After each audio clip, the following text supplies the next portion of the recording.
சுதந்திரத்துக்கு பிறகு 30 ஆண்டுகளில் பெற்ற கடனை விட கடந்த 5 ஆண்டுகளில் பெற்ற கடனின் அளவு மிக மிக அதிகம். தமிழகத்தில் இருக்கிற ஒவ்வொருவர் தலையிலும் 1,28,934 ரூபாய் கடன் உள்ளது. எடப்பாடி அரசை அம்பலப்படுத்த வெள்ளை அறிக்கை வெளியிட்டது திமுக. இப்போது திமுக அரசை அம்பலப்படுத்த வெள்ளை அறிக்கை வெளியிட்டிருக்கிறது விஜய் அரசு. இதற்கு பெயர்தான் கர்மா. உத்தவ் தாக்கரே ஆதரவு எம்எல்ஏக்களில் 16 பேரையும் எம்பிக்களில் 7 பேரையும் தூக்க ஏக்நாத் ஷிண்டே ஸ்கெட்ச் போட்டு வருகிறார். இதற்கு பெயர்தான் ஆபரேஷன் டைகர். ஆபரேஷன் டைகரை ஏக்நாத் எடுத்தால் ஆபரேஷன் ஓனாயை நாங்கள் எடுப்போம் என்றார் சஞ்சய் ராவ். हम सब लोग टाइगर ही है, अभी हम ऑपरेशन वुल्फ करने वाले. 2021 திராவிடத்தை நிராகரிக்கவில்லை, திராவிடம் பிளஸ் வேண்டும் என்கிறேன் என்று கூறியவர் அண்ணாமலை. அண்ணாமலையின் மனநிலை என்பதே ஒரு திராவிட அரசியல் மனநிலை தான். கோலஹலாஸ் டிவி யூடியூப் சேனல், இது வாய்மையின் எக்காலம். திராவிட அரசியலை கையில் எடுக்கிறாரா அண்ணாமலை? வணக்கம் நண்பர்களே. அண்ணாமலை ஒரு நூதனமான பாலிடிக்ஸ் நோக்கி போய்கொண்டிருக்கிறார் என்பது தெரிய வந்திருக்கிறது. அவர் டிராவிடியன் பாலிடிக்ஸை கையில் எடுத்திருக்கிறார் அல்லது இந்த நார்த் சவுத் பாலிடிக்ஸை கையில் எடுத்திருக்கிறார் அப்படின்னு நாம அனுமானிக்க முடிகிறது. அது எதை வச்சு அப்படி சொல்றோம் அப்படின்னா, நேற்று முன்தினம் காலை 7:20 மணி அளவுல அண்ணாமலை ஒரு எக்ஸ் பதிவு வெளியிட்டு இருந்தார். அதுல அவர் என்ன சொல்லி இருந்தார் அப்படின்னா, இப்போ அவர் சொன்னதே அப்படியே நான் சொல்றேன். திருவள்ளூர் மாவட்டம் கும்மிடிப்பூண்டி அருகே 3 வயது பெண் குழந்தை பாலியல் தாக்குதலுக்கு உள்ளாகி சிகிச்சை பலனின்றி உயிரிழந்த செய்தி மிகுந்த அதிர்ச்சியும் வருத்தமும் அளிக்கிறது. இந்த குற்றத்தில் தொடர்புடைய வடமாநிலத்தைச் சேர்ந்த ஒருவர் கைது செய்யப்பட்டிருக்கிறார். அதே போல காஞ்சிபுரம் மாவட்டம் ஆதனூரில் 10 வயது பெண் குழந்தைக்கு பாலியல் தொல்லை கொடுத்த வட மாநில நபர் கைது செய்யப்பட்டிருக்கிறார். கடந்த சில மாதங்களாகவே தமிழகத்தின் பல்வேறு பகுதிகளில் நடைபெறும் குற்றங்களில் வட மாநிலங்களை சார்ந்தவர்கள் தொடர்பு இருப்பது அதிகரித்துள்ளது.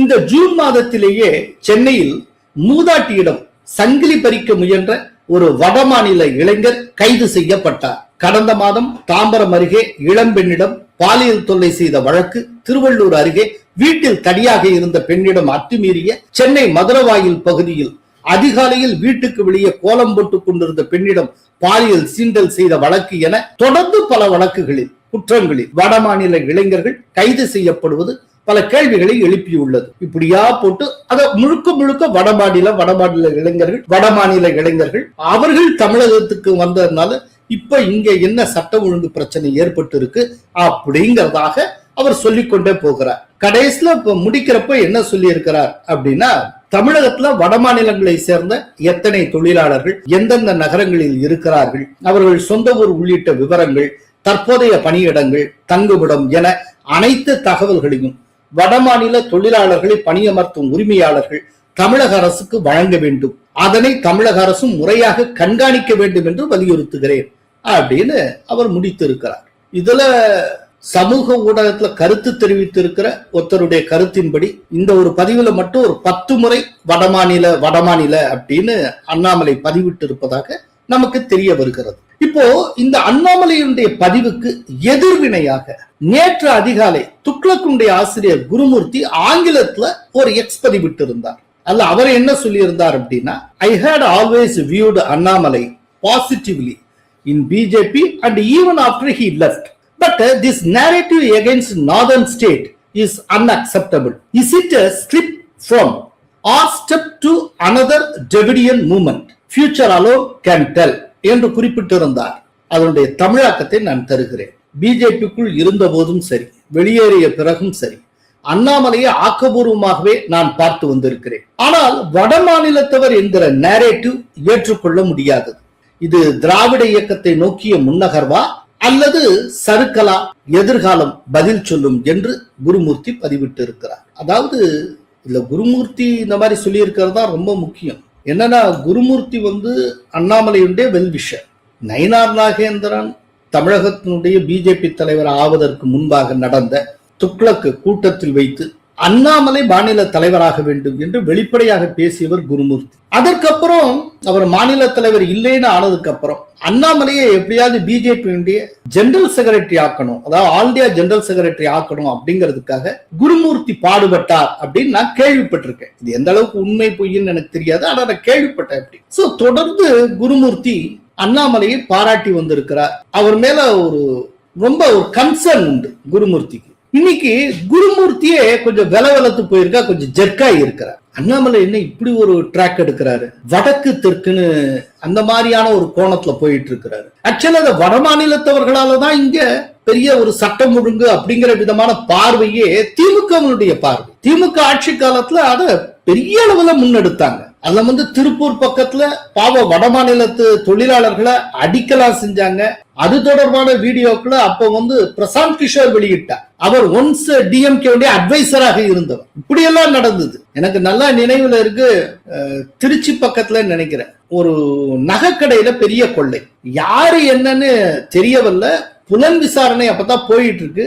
அந்த விசாரணை நடக்கிறப்பவே முடிவு தெரியாத நிலையிலேயே இது வட மாநிலத்தவர்களாலதான் இருக்கும் அப்படின்னு சொல்லி இந்த வட மாநிலத்தவர்கள் உள்ள விட்டதே தப்பு, அவர்களை பத்தணும் அப்படி இப்படின்னு சொல்லிட்டு ஒவ்வொரு மீடியாலையும் விவாதத்துல போயிட்டு இருக்கு. ஆனா கடைசியில என்னாச்சுன்னா அந்த கொள்ளையில் ஈடுபட்டது தமிழகத்தை சார்ந்த ஒருவர், வட மாநிலத்தவருக்கும் அதுக்கு சம்பந்தமே இல்லை. ரொம்ப மோசமான ஒரு ப்ரொஜெக்ஷனை முன்வைத்த மீடியாக்கள் எது உண்மைன்னு தெரிய வந்ததுக்கு பிறகு வாயை பொத்திக்கிட்டார். தவறான அனுமானத்தை முன்வைத்ததற்காக ஒரு மீடியா கூட வருத்தம் தெரிவிக்கிறது. சோ தமிழகத்துல இந்த திராவிட மாடல் பார்வை என்பதை வடக்கு தெற்குன்னு பிரிப்பது, அந்த கண்ணோட்டத்திலே ஒரு அரசியலை முன்னெடுப்பதுதான். இப்போ அதே லைன அண்ணாமலையும் எடுத்திருக்கிறார். பட் இது குருமூர்த்திக்கு ஆச்சரியமா இருக்கும், எனக்கு ஆச்சரியம் கிடையாது. 2021 டிசம்பர் 24 வெளியான பிபிசி தமிழ்ல வெளியான அண்ணாமலையுடைய நேர்காணலை எடுத்து பாருங்க. அதுல அவர் சொல்லி இருப்பார் என்ன அப்படின்னா, நான் திராவிடத்தை நிராகரிக்கவில்லை, திராவிடம் பிளஸ் வேண்டும் என்கிறேன் அப்படின்னு சொல்லி இருப்பார். அதனால 2021 திராவிடத்தை நிராகரிக்கவில்லை, திராவிடம் பிளஸ் வேண்டும் என்கிறேன் என்று கூறியவர் அண்ணாமலை. 2021 அப்படி கூறியிருக்கிறார். அதனால அண்ணாமலையின் மனநிலை என்பதே ஒரு திராவிட அரசியல் மனநிலை தான்.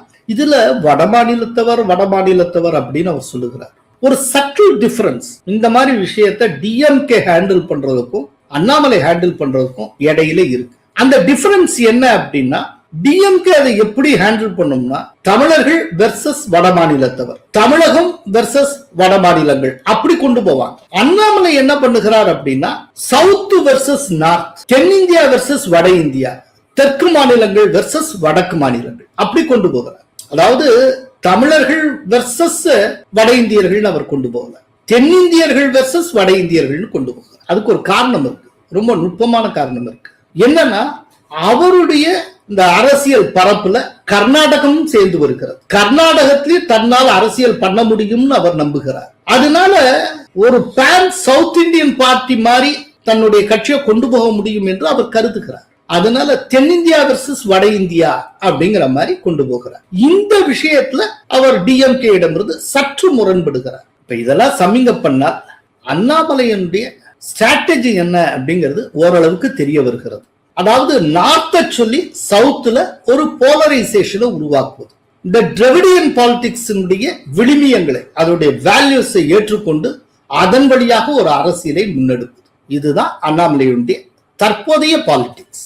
வெள்ளை அறிக்கை வெளியிட்டுள்ளது விஜய் அரசு, அது பற்றி என்ன நினைக்கிறீர்கள்? தமிழகத்தின் நிதிநிலை தொடர்பான வெள்ளை அறிக்கையை மாநில நிதி அமைச்சர் மரிய வில்சன் நேற்றைக்கு ஜூன் 16 வெளியிட்டார். முந்தைய திமுக அரசின் செயல்பாடுகள் குறித்து இந்த வெள்ளை அறிக்கையில் நிறைய தெரிவிக்கப்பட்டுள்ளது. வெள்ளை அறிக்கையில் இடம்பெற்றிருக்கக்கூடிய முக்கிய அம்சங்கள் என்னென்ன என்பதை பார்ப்போம். திமுக ஆட்சியில் தமிழகத்தின் கடன் 2 மடங்காக அதிகரித்தது. 2021 முதல் 2026 வரை வருவாய் பற்றாக்குறை அதிகரித்திருக்கிறது. இந்த காலகட்டத்தில் சொந்த வரி வருவாய் வரலாறு காணாத அளவுக்கு குறைந்திருக்கிறது. மூலதன செலவு வெகுவாக குறைந்துள்ளது. கட்டாய செலவு அதிகரித்திருக்கிறது. தமிழகத்தின் வருவாய் பற்றாக்குறை கோவிட் தொற்று இருந்த காலத்தை விட கடந்த 5 ஆண்டுகளில் வரலாறு காணாத அளவுக்கு அதிகரித்துள்ளது. ரூபாய் 10 லட்சம் கோடி மாநிலத்துக்கு நேரடி கடன் இருக்கிறது. மாநிலத்தில் வருவாய் பற்றாக்குறை 78,324 கோடி ரூபாய். மாநிலத்தின் மொத்த செலவுகளில் 28.8% வட்டிக்கே செலவாகிறது. தமிழகத்தின் மொத்த செலவில் 64.4% கட்டாய செலவுக்கு செல்லுகிறது. பொதுத்துறை நிறுவனங்களின் கடனையும் சேர்த்தால் தமிழகத்தின் மொத்த கடன் ரூபாய் 13.18 லட்சம் கோடியாக உள்ளது. 4.87 லட்சம் கோடி ரூபாய் கடன் கடந்த 5 ஆண்டுகளில் சேர்ந்துள்ளது. சுதந்திரத்துக்கு பிறகு 30 ஆண்டுகளில் பெற்ற கடனை விட கடந்த 5 ஆண்டுகளில் பெற்ற கடனின் அளவு மிக மிக அதிகம். 2020-21 ரூபாய் 67,087 இருந்த ஒவ்வொருவருக்குமான கடன் பொறுப்பு இப்போது ரூபாய் 1,28,934 அதிகரித்திருக்கிறது. அதாவது தமிழகத்தில் உள்ள ஒவ்வொருவர் தலையிலும் ரூபாய் 1,28,934 கடன் உள்ளது. மாநிலத்தின் சொந்த வருவாயில் 1/3 பங்கு வட்டிக்கே செல்கிறது. ஒவ்வொரு ஆண்டும் வட்டி செலவு மட்டும் ரூபாய் 67,050 கோடியாக இருக்கிறது. மாநிலத்தின் சொந்த வரி வருவாய் GSDP 5.45% குறைந்திருக்கிறது. மாநிலத்தில் கனிம வளம் இருந்தும் வருவாய் இல்லை. கனிம வளத்துறை ஊழலால் வருவாய் இழப்பு ஏற்பட்டு இருக்கிறது. 2021-22 10% இருந்த மொத்த உள்நாட்டு உற்பத்தி 8.32% சரிந்திருக்கிறது. தமிழகத்தில் நிதி சார்ந்த அவசர நிலை ஏற்பட்டு இருக்கிறது. மத்திய அரசின் நிதி பகிர்வு குறைந்ததால் மாநில வருவாய் வீழ்ச்சி கண்டிருக்கிறது. வருவாய் வரவு வீழ்ச்சியால் கடன் பெறும் நிலை உருவாகி இருக்கிறது. சொத்து பதிவில் இழக்கும் வருவாய் மிக மிக அதிகமாக உள்ளது. மாநிலத்தின் மூலதன செலவு ரூபாய் 50,911 கோடியாக இருக்கிறது. மின்துறையில் 2.47 லட்சம் கோடி ரூபாய் அளவுக்கு கடன் உள்ளது. மின் வாரியத்தின் நஷ்டம் ரூபாய் 1.82 லட்சம் கோடியாகும். போக்குவரத்து கழகங்கள் ரூபாய் 72,667 கோடி ரூபாய் இழப்பை சந்தித்துள்ளன. பேருந்துகளை 1 கிலோமீட்டருக்கு இயக்க 78 ரூபாய் 81 பைசா செலவாகிறது. ஆனால் வருவாயோ 25 ரூபாய் 97 பைசா மட்டும்தான். தமிழகத்தில் முதியோர் சதவிகிதம் வேகமாக அதிகரித்து வருகிறது. வருவாய் ஈட்டுவோர் சதவிகிதம் குறைந்து சார்ந்து இருப்போரின் சதவிகிதம் அதிகரித்து வருகிறது. தமிழகம் செல்வந்தர்கள் மாநிலமாக உருவாவதற்கு முன்பே முதியோர் மாநிலமாக உருவாகும் சூழல் ஏற்பட்டு இருக்கிறது. இனி வரும் நாட்கள் மிக மிக சவாலானவை. ஊழலை ஒழிப்பதன் மூலம் தமிழகத்தின் வருவாய் அதிகரிக்கும். ஊழலற்ற நேர்மையான நிர்வாகத்தின் மூலம் இழப்புகளை சரி செய்வோம் என்று அந்த வெள்ளை அறிக்கையில் தெரிவிக்கப்பட்டுள்ளது. இந்த வெள்ளை அறிக்கையில 4 அம்சங்கள் மிக மிக முக்கியமானவை. அது என்ன அப்படின்னா, தமிழகத்தினுடைய மொத்த கடன் 13,18,000 கோடியாக இருக்கிறது அப்படிங்கிற தகவல். அப்புறம் தமிழகத்தில் இருக்கிற ஒவ்வொருவர் தலையிலும் 1,28,934 ரூபாய் கடன் உள்ளது அப்படிங்கிற செய்தி. நிதி சார்ந்த அவசர நிலை தமிழகத்தில் ஏற்பட்டுள்ளது. அதுக்கப்புறம் 4வது ரொம்ப முக்கியமான அம்சம், சுதந்திரம் பெற்றதற்கு பிந்தைய 60 ஆண்டுகள்ல என்ன கடன் வாங்கப்பட்டதோ அதை காட்டிலும் கூடுதலான கடனை கடந்த 5 ஆண்டுகளில் திமுக அரசு வாங்கி இருக்கிறது அப்படிங்கிற ரொம்ப ரொம்ப முக்கியமான செய்தி. அதாவது ஒரு பினான்சியல் எமர்ஜென்சியை நோக்கி தமிழ்நாடு சென்று கொண்டிருக்கிறது. அந்த அளவுக்கு முந்தைய திமுக அரசு மொத்தமாக வலித்து துடைத்து வைத்திருக்கிறது அப்படிங்கிறது தான் இந்த வெள்ளை அறிக்கையினுடைய மிகப்பெரிய ஹைலைட். இப்போ இந்த வெள்ளை அறிக்கையை விஜய் அரசு கொண்டு வர்றதுக்கு என்ன காரணம்? அதுக்கு ஒரு பிரத்யேகமான காரணம் இருக்கு. தமிழகத்துக்கு உள்ள கடனே இவ்வளவு, வட்டியே இவ்வளவு கட்டுறோம், அதனால எல்லா வாக்குறுதிகளையும் நாங்க நிறைவேற்றுவோம்னு தயவு செய்து எதிர்பார்க்காதீர்கள் அப்படின்னு பொதுமக்களுக்கு சொல்வதற்காகத்தான் இந்த வெள்ளை அறிக்கை ஏற்பாடு. கடந்த காலத்துல சி பொன்னையன், அப்புறம் பிடிஆர் பழனிவேல் தியாகராஜன் ஆகியோர் வெள்ளை அறிக்கை வெளியிட்டு இருக்கிறார்கள். இந்த முறை தாவேக அரசு வெள்ளை அறிக்கையை வெளியிட்டு இருக்கிறது. எடப்பாடி அரசை அம்பலப்படுத்த வெள்ளை அறிக்கை வெளியிட்டது திமுக. இப்போது திமுக அரசை அம்பலப்படுத்த வெள்ளை அறிக்கை வெளியிட்டு இருக்கிறது விஜய் அரசு. இதற்கு பெயர்தான் கர்மா. ஆபரேஷன் டைகர் ஆரம்பித்து விட்டதாமே.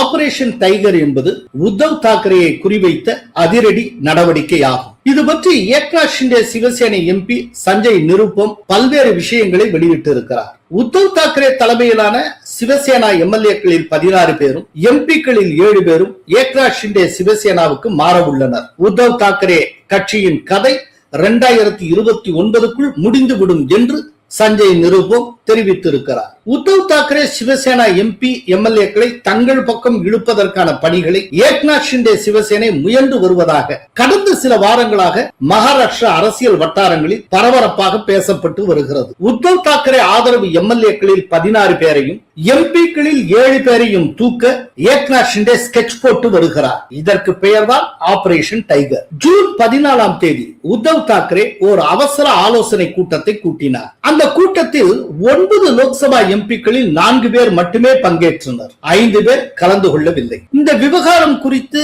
செய்தியாளர்களின் கேள்விக்கு பதிலளித்த ஏக்நாத் சிவசேனாவுடைய மூத்த தலைவர் சஞ்சய் நிருபம், உத்தவ் தாக்கரே கட்சி கரைந்து வருகிறது. அந்த கட்சியின் எம்பிக்களும் எம்எல்ஏக்களும் உத்தவ் தாக்கரே தலைமை மீதான நம்பிக்கையை இழந்து விட்டனர். 2029க்குள் தாக்கரே கட்சியின் கதை முடிந்துவிடும். அந்த கட்சியின் தொண்டர்கள் தினமும் அங்கிருந்து வெளியேறி வருகின்றனர் என்று தெரிவித்தார்.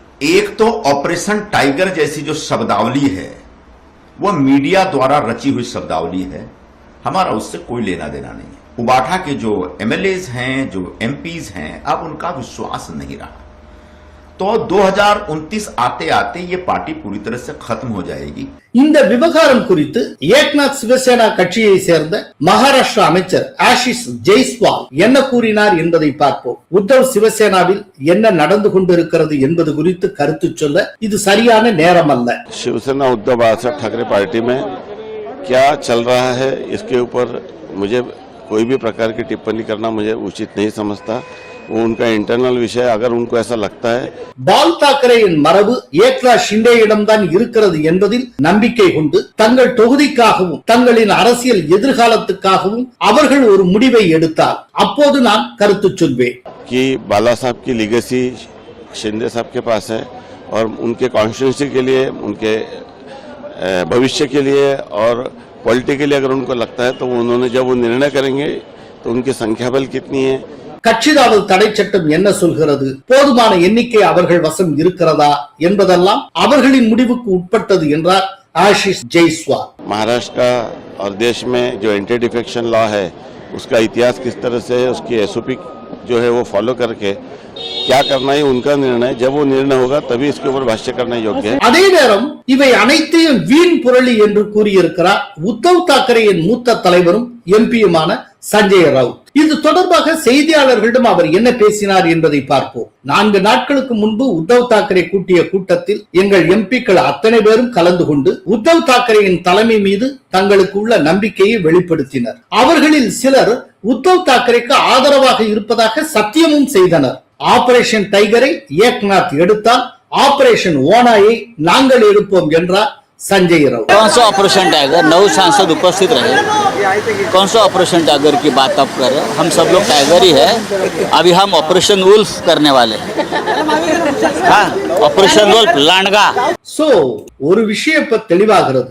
ஏதோ ஒரு ஆபரேஷன் ஓடிக்கொண்டிருக்கிறது, சலசலப்பு தெரிகிறது. அதுல சொல்லப்பட்டிருக்கிற ரொம்ப முக்கியமான விஷயம் இந்த சஞ்சய் நிருபம் சொல்லி இருக்கிறது. 2029 தேர்தலுக்குள்ள உத்தவ் தாக்கரே கட்சியினுடைய கதை முடிந்து விடும், கதம் கதம் அப்படின்னு சொல்லி இருக்கிறார். நான் ஏற்கனவே சொல்லி இருக்கேன், இந்த 2029 தேர்தலுக்குள்ள ஏகப்பட்ட மாற்றங்கள் வர இருக்கின்றன. இப்ப நேற்றைக்கு வந்த வீடியோவிலேயே டிஎம்கே உடைஞ்சு கனிமொழி தலைமையில ஒரு அணி உருவாகி அது பிஜேபியோட அலையன்ஸ் வைக்கிறதுக்கு கூட வாய்ப்பு உண்டு அப்படிங்கிற ஒரு விஷயத்த சொல்லியிருந்தேன். அதுவும் 2029 தான் நடக்க போகிறது, அதை ஒட்டின காலத்துல நடக்கும் அப்படின்னு சொல்லியிருந்தேன். சோ இந்த பொதுச் செயலர் பதவிக்கு உதயநிதி ஸ்டாலினுக்கும் கனிமொழிக்கும் இடையில் ஒரு போட்டா போட்டி ஏற்பட்டு வருகிறது. கனிமொழி தலைமையில் இந்த கட்சி 2ஆக பிளவுபடுவதற்கு வாய்ப்பு உள்ளது. இப்ப எடப்பாடியார் தலைமையிலான அதிமுக, கனிமொழி தலைமையிலான டிஎம்கே ஃபேக்ஷன், இந்த 2ஓட சேர்ந்து பிஜேபி கைகோர்த்து கொண்டு தாவேகாவை எதிர்த்து களமாடும். இது எல்லாமே 2029 தேர்தலுக்கு முன்பாக நடந்துவிடும் என்று எதிர்பார்க்கப்படும். அதாவது 2029க்குள்ள பரவலாக எல்லா மாநிலங்களிலும் இருக்கக்கூடிய மிக முக்கியமான மாநில கட்சிகள் உடைந்தும் பிரிந்தும் சேர்ந்தும் என்னென்னலாமோ ஒரு குழப்பத்துக்கு ஆளாக போகின்றன. ஏதோ ஒண்ணு நடக்க போகுது. அதே போலத்தான் இப்ப மகாராஷ்டிரத்தில் நடந்து கொண்டிருக்கிறது. ஆக்சுவலா மகாராஷ்டிரத்துல இந்த விஷயத்தை தொடங்கி வைத்த உத்தவ் தாக்கரே பிஜேபியோட அலையன்ஸ் வச்சு பிஜேபியோட நின்று தொகுதிகளில் ஜெயிச்சு ரிசல்ட் வந்ததுக்கு அப்புறம் சோனியாவுடன் கைகோர்த்தார்ல, தான் முதல்வர் ஆக வேண்டும் அந்த முதல்வர் பதவிக்காக மட்டும் இந்த பதவி வெறியினால அதற்கான விலையை இப்போது அவர் கொடுத்து கொண்டிருக்கிறார். நான் ஆல்ரெடி நேற்றைய வீடியோல சொல்லியிருந்த மாதிரி இந்தியா முழுவதும் மாநில கட்சிகள் ரெண்டுபட்டு கொண்டே வருகின்றன, சிரித்து கொண்டே வருகின்றன. ஏதோ ஒரு விதத்துல மாநில கட்சிகள் அப்படியே ஷ்ரிங்க் ஆகிட்டே போயிட்டு இருக்கு, அதாவது சுருங்கி கொண்டே வருகின்றன. இந்தியா முழுக்க ஒரு தேசிய கட்சிகளின் பரவல் அதிகரித்துக் கொண்டே வருகிறது. அது ரொம்ப வெளிப்படையாக தெரிகிறது. பிஜேபியுடைய பரவல் ரொம்ப வேகமாக நடந்து கொண்டிருக்கிறது. காங்கிரஸ் பரவலுக்கான முயற்சி காங்கிரசிடம் தெரிகிறது, குறிப்பா ராகுலிடம் தெரிகிறது. அப்போ இந்த மாதிரி ரெண்டு தேசிய கட்சிகளுக்கு இடையில மாட்டிட்டு ஏராளமான மாநில கட்சிகள் ஸ்பீஸ் ஆகி கொண்டிருக்கின்றன. அதில் ஒன்றாகத்தான் இந்த உத்தவ் தாக்கரேயுடைய சிவசேனையை பார்க்க வேண்டி இருக்கிறது. அந்த விரைவில் என்ன நடக்கும் அப்படிங்கறத சஞ்சய் நிருப்பம் கோடிட்டு காட்டியிருக்கிறார். நன்றி, வணக்கம். கோலஹலாஸ் டிவி யூடியூப் சேனல், இது வாய்மையின் எக்காலம்.